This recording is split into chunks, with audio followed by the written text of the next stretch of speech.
Voltamos aqui no Além da Notícia desta noite. PEC paralela e filantropia é o tema do nosso programa de hoje. Estamos tratando daquele item da PEC paralela que está lá no Senado em tramitação e que propõe o fim das isenções, a gente está falando aqui no outro termo agora, da imunidade que as entidades filantrópicas têm para fazer o bem que faz nesse país em tantas áreas sociais, saúde, educação. Pois bem, irmão Paulo, agora eu quero saber o tamanho deste bem que as entidades sociais fazem, as entidades filantrópicas fazem, e que talvez muita gente precise conhecer para entender por que será um perigo retirar este item lá na PEC paralela. Então vamos aos dados. Por que nós dizemos que o país vai parar na saúde, educação e assistência social se ele não tiver o braço direito e esquerdo com as filantrópicas? Nós temos no Brasil nada menos do que 11 mil instituições filantrópicas, 11 mil nas áreas educação, saúde e assistência social. A pesquisa do FUNIF, do Fórum Nacional das Instituições Filantrópicas, pela primeira vez na história, traz uma pesquisa completa sobre os nossos dados institucionais. E pesquisa que vem com dados da Receita Federal, dados do próprio governo, Ministério de Educação, Assistência Social e Ministério da Saúde. Vamos aos dados, então. Para cada R$1 de imunidade tributária, para cada R$1, nós multiplicamos isso em 7,39. E por que nós multiplicamos no tangível e intangível de R$1 para 7,39? Pela qualidade do trabalho, pela eficiência da gestão, pelo choque de uma gestão competente, responsável, eficiente nas nossas instituições. Essa gestão faz com que, por exemplo, só na área da saúde nós tenhamos por ano 260 milhões de atendimento. 260 milhões de atendimento. Só um exemplo, não fossem as filantrópicas, o que nós teríamos de caos na saúde, hein? Na saúde nós temos, por exemplo, 906 municípios no Brasil, 906 municípios que só têm atendimento por meio de um hospital filantrópico. Aí a pergunta é, esses 906 municípios que dependem de um hospital filantrópico, como ficaria o atendimento à saúde desta população? Sem contar as grandes santas casas que atendem nada menos do que 59% daqueles atendimentos de alta complexidade estão nas nossas santas casas e hospitais filantrópicos. Um desfalque de 60%. Vejam do que nós estamos tratando. Chega a ser engraçado, porque eu duvido que aqueles que estão propondo essa alteração fizeram essa conta. Eu duvido. E nós vamos fazer um teste com isso? Porque essa conta não foi feita. Essa conta foi feita por nós com dados do Ministério. Mas quem está propondo isso não fez essa conta. E nós vamos fazer o quê? Um teste. Um teste legislativo levando em conta a saúde de pessoas que são necessitadas no nosso país. Nós vamos fazer um teste para ver se o sistema educacional brasileiro vai ser capaz de suprir isso. Nós vamos fazer um teste para ver. E que tem uma outra coisa, nós estamos falando aqui da educação para a educação, nós estamos falando da saúde para a saúde, mas nós não podemos esquecer que algumas dessas entidades recebem dinheiro das pessoas para investir em obras de assistência social pura, como leprosários, como orfanatos, como creches, ou seja, essas obras são as primeiras a parar nesse caso. Você está tocando no outro assunto, no outro tema importantíssimo. Essas obras, elas já recebem, inclusive, ajuda do povo, da sociedade. Sim, a claro. comunidade, as organizações. E o que o governo faz é também se unir à comunidade, a organizações, e imunizando-as de tributos, está facilitando o trabalho delas, que ele não faz. Não. E mesmo que ele faça, o Brasil foi construído com essa parceria. Nós não podemos esquecer disso. Nós estamos falando de entidades aqui de 500 anos, de 200 anos. Antes de ser uma obrigação filantropia com o governo, nós já éramos filantrópicos. O Brasil nasce com uma igreja filantrópica. Nós estamos, de fato, como o Luigi diz, há mais de 500 anos fazendo filantropia. E olhem, voltando aos números, a arrecadação da Previdência no ano 2017, que são dados oficiais, ficou ao redor de 375 bilhões. 375 bilhões. Todo esse atendimento das filantrópicas representam apenas 12 bilhões. 12 bilhões de imunidade tributária. Sobre os 375, representa apenas 3%.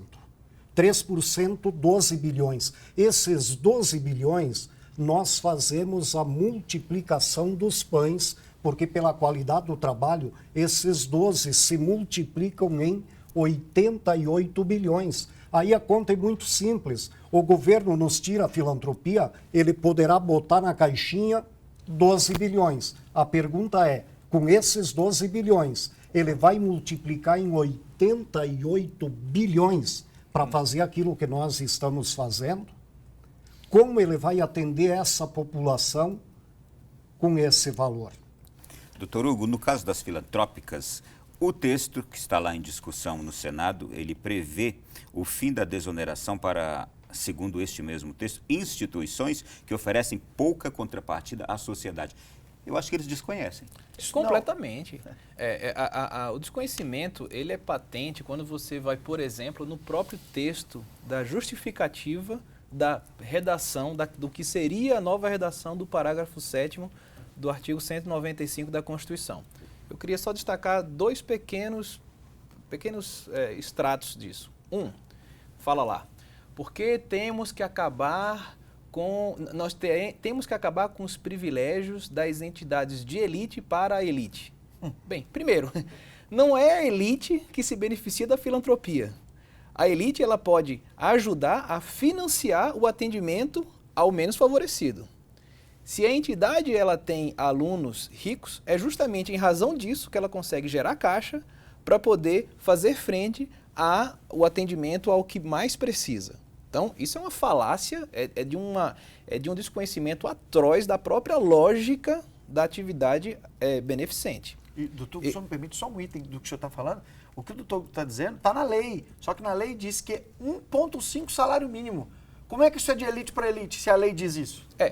Exato. E o segundo trecho. Também é importante começar a tributar entidades de saúde que pagam salários de 6 dígitos aos seus médicos. Isso não faz o menor sentido isso. Se eventualmente isso ocorrer, e até tivemos oportunidade de perguntar lá, quais são esses médicos? Quem está pagando esse tipo de salário? Se isso ocorre, é porque os ricos pagam a essas entidades para que elas possam eventualmente pagar de alguma maneira para esses profissionais. Ocorre que para que essa entidade possa fazer isso, ela tem por trás disso um atendimento de, repito, quase 60%, ou no mínimo 60% da sua capacidade de atendimento SUS. Disponível para o Disponível, sem citar as instituições que atendem 100% SUS. Rapidamente eu vou dar só um testemunho que eu vivi há coisa de 1 mês e meio. Eu estive em Parintins, Diocese de Parintins, no Amazonas, segundo município do estado. É uma região imensa, sabemos todos. Lá só tem um único hospital, não são 2, só tem um. Esse hospital ele é da Diocese de Parintins, financiado pela Diocese de Parintins, que atende quase que o dobro da sua contratualística com o gestor local do SUS e que, se deixar de existir, não vai ser substituído, nem ao menos reparado ou remediado por nada. Mas nada, Ronaldo, significa nada. Não há nada na região. Não há nada. Eu espero que tudo que a gente esteja aqui conversando chegue ao conhecimento dos senhores parlamentares, que tudo vai depender deles, não é? Antes da gente continuar aqui rapidamente, eu quero chamar também para um depoimento, deixa eu ver, a advogada Ana Carolina Carrênio, com quem conversei hoje, ela é militante do Terceiro Setor, conhecida do Luigi também, amiga do Luigi. Vamos ouvir a Ana Carolina, o que ela diz também sobre tudo isso. O artigo 195, parágrafo 7º da Constituição Federal, quando define que as organizações de educação, saúde e assistência são imunes, na leitura da Constituição, essa imunidade ela é uma vedação ao poder de tributar do Estado. E, recentemente, Na PEC paralela proposta, nós temos justamente esse termo sendo tratado como se fosse isenção e, mais do que isso, uma proposta de alteração que vai afetar a atuação das organizações. Reconhecidamente, o terceiro setor tem uma atuação de construção do Estado, de desenvolvimento social, de proteção dos mínimos sociais. Nós estamos no país, na verdade o terceiro setor se constituiu no país desde a primeira Santa Casa de Misericórdia, 1553. E desde então nós aprendemos a desenvolver mecanismos de controle, fiscalização, administração, gestão. Aí, alguém quer comentar alguma coisa? Eu ia dizer, só na ANEC, por exemplo, olhem o bem que nós fazemos. Se o doutor Hugo diz, quem vai atender os doentes do hospital se não tiver apoio por meio da filantropia? Só na ANEC, dos 725 mil alunos bolsistas Brasil, na ANEC nós representamos 300 mil alunos bolsistas. 300 mil. E aí a pergunta é, o governo vai dar a mesma qualidade, a mesma atenção? Ele tem espaço para atender esses 300 mil jovens? Aí eu diria para o Gereissati, quando ele nos diz que nós somos ricos, eu diria, somos ricos sim, depende do conceito de rico. Nós somos ricos em humanização, ricos em multiplicar o pão, ricos na ética da solidariedade, ricos na ética do desenvolvimento social, ricos na inclusão do pobre, dando as mesmas condições, a mesma qualidade da educação. Então é essa riqueza que nos move, é o ser humano, é por causa do Evangelho, é por causa do ser humano que nós estamos aqui defendendo uma educação de qualidade, defendendo uma saúde de qualidade, defendendo uma assistência social de qualidade. Então, nós não entendemos, num momento que, de fato, nós estamos sendo o braço direito do governo e muitas vezes somos o único bálsamo aí que dá uma sustentação e um alívio para a dor dos pobres no Brasil, o governo querer tirar nossa ajuda, querer tirar os pobres das nossas obras. Vamos ilustrar tudo que o senhor falou agora com um testemunho de uma jovem estudante de uma escola da ANEC. Vamos lá, vamos ouvir. Graças à bolsa de estudo hoje, eu me considero realmente mais próxima de realizar o meu sonho de ser atleta e me tornar uma pessoa melhor. Pude estudar numa escola particular, vim da Ceilândia, estudava em escola pública. A partir daí eu conheci o voleibol, conheci o Brasil inteiro através disso. Pude ter a oportunidade de me formar numa faculdade particular através também da bolsa. E hoje eu sou professora da escola que me deu a oportunidade. Se não fosse essa bolsa eu não poderia estar aqui com ele, né? Porque a gente agora com essa eminência de querer tirar as bolsas das escolas particulares que cedem essas bolsas em porcentagem para a gente, é uma coisa que a gente nem acredita, parece que nós estamos regredindo. Aí, depoimento de alunos da Escola Franciscana Nossa Senhora de Fátima, em Brasília, uma das tantas escolas que compõem a ANEC no Brasil, né, Frei? Né, irmão? Mas eu creio que tem um lado bom, porque nós começamos a mostrar esses depoimentos, começamos a sensibilizar a população brasileira para a questão e nas últimas 3 semanas nós começamos visitas intensivas de gabinete em gabinete dos senadores. Eu queria saber deputados. disso, que mobilização está sendo feita. Exato. Já vamos tocar nisso também, não é? Perfeito. Ronaldo, sabe o que me deixa triste nisso? Me deixa triste. Eu tenho pesquisado há 15 anos essas entidades. Tenho visto desde as entidades adventistas, que fazem um trabalho muito sério, das entidades católicas, entidades batistas, e não só as confessionais. O que me deixa muito triste e é lamentável é nós começarmos a ver um movimento no Brasil querendo destruir as imagens, a imagem dessas entidades. Sabe, ser tratado como se nós fôssemos aproveitadores da República. Isso é uma coisa inaceitável, porque fica parecendo que eles não querem pagar impostos como os outros pagam. Mas a gente existe para os princípios do Estado. Veja, a gente não tem lucro. Quando a gente fala a gente, nós não somos donos. Essas escolas, essas entidades, esses hospitais, Ronaldo, eles não têm donos. Eles existem há séculos para servir o Brasil. Eles são imunes. Não é à toa que o Estado brasileiro disse, eu gosto dos católicos, não é à vou toa dar que está na imunidade pra Constituição. eles. Pois é, eu gosto dos católicos, eu gosto dos adventistas, eu gosto. Mas não é, isso é porque é um nasceu reconhecimento, com a né? Constituição. Isso foi reconhecido porque já existia. Isso não foi uma coisa criada com a Constituição de 88. Então, essa imagem, essa deturpação da imagem das entidades filantrópicas sérias desse país, se não é sério, manda a Receita Federal fiscalizar e fechar. Olha, eu vou fazer aqui, eu vou aproveitar, antes de irmos para o próximo intervalo, eu me lembro de uma frase do presidente, já presidente eleito, Jair Bolsonaro, dizendo, não tem como dimensionar o valor do que vocês fazem, se referindo a nós filantrópicos. Não é? Eu pego... E também eu acrescento o seguinte, aproveitando que a gente tem grande audiência agora no meio católico, evangélico e de muitos assessores, parlamentares em geral também, estejam atentos a tudo isso. Nos ajudem aí, em tudo isso aí. É agora uma hora de mobilização geral de todos, não é? E de explicação, né? E de explicação. Eu vejo a imagem daquele pai agora no final desse VT, é de cortar o coração, porque no fundo, o que esse senhor ele vê no filho dele é a esperança concreta de ter um jovem tendo uma ascendência social provavelmente muito maior do que ele pôde ter. Um grande sonho.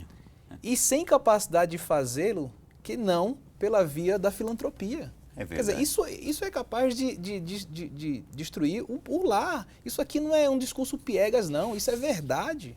É verdade. Porque esse jovem, se ele será amanhã um advogado, um médico, um engenheiro, um geólogo, um arquiteto, é por força disso. Coisa que muito provavelmente ele não seria se ele tivesse uma escola abandonada nas periferias das grandes cidades desse país, onde, quando tem professor, e se tem professor, não tem carteira, não tem livro, não tem giz, não tem merenda, não tem nada. Né? Então, assim, essa coisa da destruição da imagem, isso é muito séria, porque a briga aqui não é pela sobrevivência das organizações. Não é. As organizações, pelo menos uma boa parte delas, elas vão continuar com os alunos que pagam. Quem vai se dar mal de verdade é o pobre. E algumas que fazem 100% de filantropia vão deixar de existir e, de novo, quem vai se dar mal é o pobre. Aliás, se fôssemos dimensionar aqui qual o impacto, por exemplo, dessa medida, dessa proposta para as filantrópicas, talvez seja mínimo. Agora, para as pessoas beneficiadas é que é a tragédia. É total. Mas vamos fazer o seguinte, já no próximo bloco a gente volta ainda continuando, já tem uma porção de mensagens chegando aqui. Já mandou a sua também, DDD 61 99164 4304, está aparecendo aí, nosso número de WhatsApp. Mande agora sua pergunta, sua sugestão, seu comentário. Está gostando, não está? Manda aí também. A gente volta já no último bloco.